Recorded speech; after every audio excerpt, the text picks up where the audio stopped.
ওং তস্मै নমো ভগবতে ত্রিগুণায় গুণাত্মনে কেবলায় দ্বিতীয়ায় গুরুবে ব্রহ্মমূর্তয়ে সর্বশ্রুতি শিরুরত্ন বিরাজিত পদম্বুজম বেদান্তাম্বুজ সূর্যায় তস্मै শ্রী গুরুবে নমঃ। মুকং করোতি বাচালং পঙ্গুং লঙ্ঘয়তে গিরিম যৎকৃপা তমং বন্দে পরমানন্দ মাধবম। জয় গুরু, জয় গুরু, জয় গুরু। শ্রী মদন গোপাল মুখোপাধ্যায় লিখিত এবং শ্রীমৎ স্বামী শুদ্ধানন্দ সরস্বতী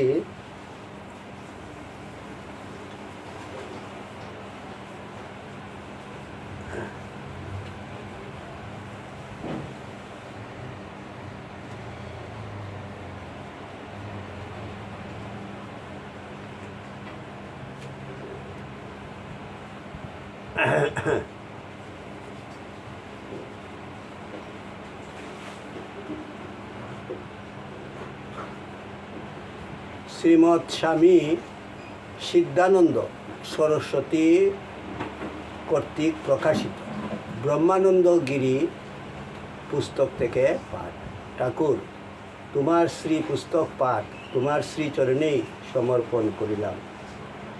নত্তা নিগমানন্দস্য গুরু শ্রী পাদ পঙ্কজম তনুমি তৎকথামৃতম তপ্ত জীবন শীতলম। জয় গুরু, জয় গুরু, জয় গুরু। ব্রহ্মানন্দ বাহ্যজ্ঞান লাভের পর পূর্ব প্রকৃতি সম্পূর্ণ ফিরিয়া পাইয়াছেন। তিনি বলিলেন, লোকে তোমাকে দয়াময়ী বলে, কিন্তু আমি দয়াময়ীর যেসব দয়ার নিদর্শন দেখিলাম, তাহাতে মনে হয় আর কেহ তোমাকে ডাকিবে না। পদে পদে ছলনা, পদে পদে প্রতারণা, সাধারণকে সাধনচ্যুত করিবার জন্য নানা প্রলোভন কেন? সাধন পথের উৎপীড়ন, লাঞ্ছনা, এগুলি তোমার কি সুন্দর দয়ার নিদর্শন। জননী হাসিয়া বলিলেন, সত্য বৎস, এগুলিও আমার দয়ার নিদর্শন। কেন বলিতেছি? প্রবর্তক সাধক সাধন আরম্ভ করিয়াই কিছু ফল পাইতে চায়। যদি কিছু অতীন্দ্রিয় দর্শন বা শ্রবণ না করে, তবে আর সাধনে অগ্রসর হইতে চায় না। ইহার জন্য গুরু বা ইষ্টনিষ্ঠার নিদর্শন নহে। সাধককে স্থির লক্ষ্যে দৃঢ় সংকল্পের সহিত অগ্রসর হইতে হইবে।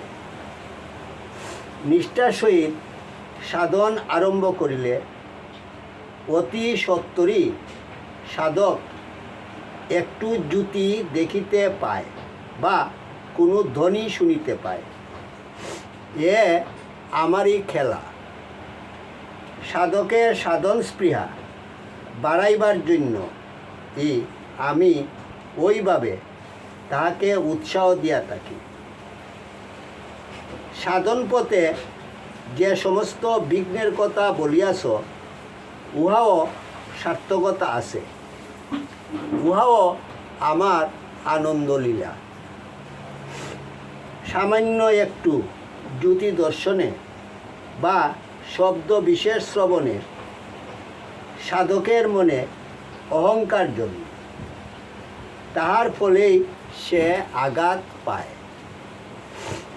আমি সর্বদাই নিষ্ঠাবান সাধককে হাতে ধরিয়া অগ্রসর করিয়া নেই। তাহার আত্মশক্তি উদ্বুদ্ধ করিবার জন্য মাঝে মাঝে আবার হাত ছাড়িয়া দেই। তাহাতে হয়তো সে সামান্য আঘাত পায়, কিন্তু সাধন পথে অনেকটা অগ্রসর হইয়া যায়। আমি পুনরায় তাহাকে হাতে ধরিয়া তাহার সকল ব্যথা বেদনা ভুলাইয়া দিয়া সাধন পথের বন্ধুর সিঁড়িগুলি একে একে অতিক্রম করাইয়া দেই।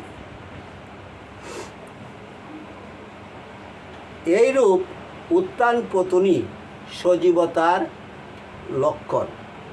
সামান্য পার্থিব সম্পদ লাভ করিবার জন্য জীব কত কষ্ট স্বীকার করে, আর পরমার্থ লাভ কি একেবারেই অনায়াসে সিদ্ধ হয় না? তা হয় না। সেজন্য অবিচলিত অধ্যবসায় প্রয়োজন। নায়মাত্মা বলহীনেন লভ্য। ভগবান লাভ অনায়াসাধ্য হইলে ভগবানের মূল্য কমিয়া যায়। জন্ম জন্মান্তরীণ কর্মফলে দেহবদ্ধ জীব মনে করে নির্দয় ভগবান তাহাকে ত্রিতাপ তাপে তাপিত করিতেছেন, কিন্তু তাহা ঠিক নহে। জীবকে দেহমুক্ত করিতে, তাহাকে স্বস্বরূপে পৌঁছাইয়া দিতে ভগবানের যে কত ব্যাকুলতা তাহা সে বুঝিতে পারে না। ডিম্বস্থ পক্ষী শাবকের ডিম্বকুল ভাঙ্গিয়া বহির্গমনের ন্যায় দেহমুক্ত হইলে যে অতি বিস্তীর্ণ মনোরম জগৎ তাহার সম্মুখে উপস্থিত হইবে, ইহা জীব বুঝিতে পারে না। বৎস, পক্ষীমাতা সন্তানের মঙ্গলের জন্যই ডিম্বুপরি উত্তাপ দিয়া থাকে। সেইরূপ আমিও জীবের পরম মঙ্গলের জন্যই দুঃখ ও নৈরাশ্য রূপে কখনো কখনো তাহার সম্মুখে উপস্থিত হই। উহাতে আমার নিষ্ঠুরতার কোনো লক্ষণই নাই, বরং উহা পরম স্নেহ করুণাই বলিতে হইবে। জীবের প্রতিটি বাসনা পূরণের জন্য আমি তত্তৎ বস্তুরূপে তাহার সম্মুখে উপস্থিত হই। সে বাসনা কলুষিত মনে প্রতি বস্তুতে আমার দর্শন লাভ করিতে পারে না। সেই জন্য ভোগান্তে সেই বস্তুর অসারতা উপলব্ধি করিয়া আবার নূতন কোনো বস্তুর আকাঙ্ক্ষা করে।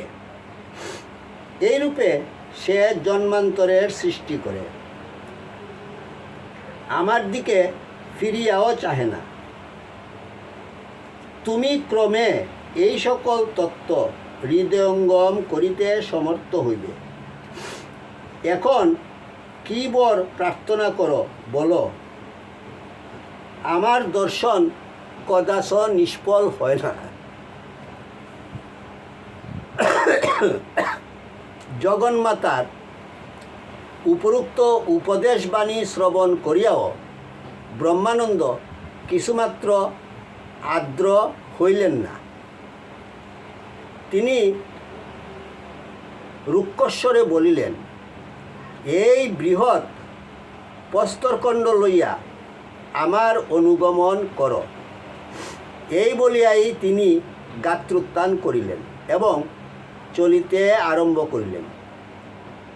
জগজ্জননী বলিলেন, তাহাই হইবে, কিন্তু আমাকে থামিতে বলিলেই আর আমি যাইব না। এই বলিয়াই তিনি অন্তর্হিত হইলেন এবং অলক্ষিতে ওই প্রস্তরখণ্ড লইয়া ব্রহ্মানন্দের অনুগমন করিতে লাগিলেন। এই সময়ে রজনী প্রভাতপ্রায় হইয়াছিল। উষার অস্পষ্ট আলোকে অদূরে অপেক্ষমান উত্তর সাধক গোসাই ঠাকুর দেখিলেন যে সাধক ব্রহ্মানন্দ দীপ্তিমান জ্যোতির ন্যায় তেজপুঞ্জ কলেবরে টলিতে টলিতে অগ্রসর হইতেছে, আর তাহার পশ্চাৎ পশ্চাৎ একটি সুবৃহৎ প্রস্তর শূন্যমার্গে চলিতেছে। এই আশ্চর্য ব্যাপার দর্শনে তিনি নিশ্চয়ই বুঝিলেন যে ব্রহ্মানন্দ সিদ্ধিলাভে কৃতার্থ হইয়াছেন, আর ওই প্রস্তরখণ্ডের শূন্য গমন একটা যুগ বিভূতি ভিন্ন আর কিছুই নহে। তিনি গুরুদেব গুরুদেব বলিয়া তাহার পশ্চাৎ পশ্চাৎ ছুটিতে লাগিলেন।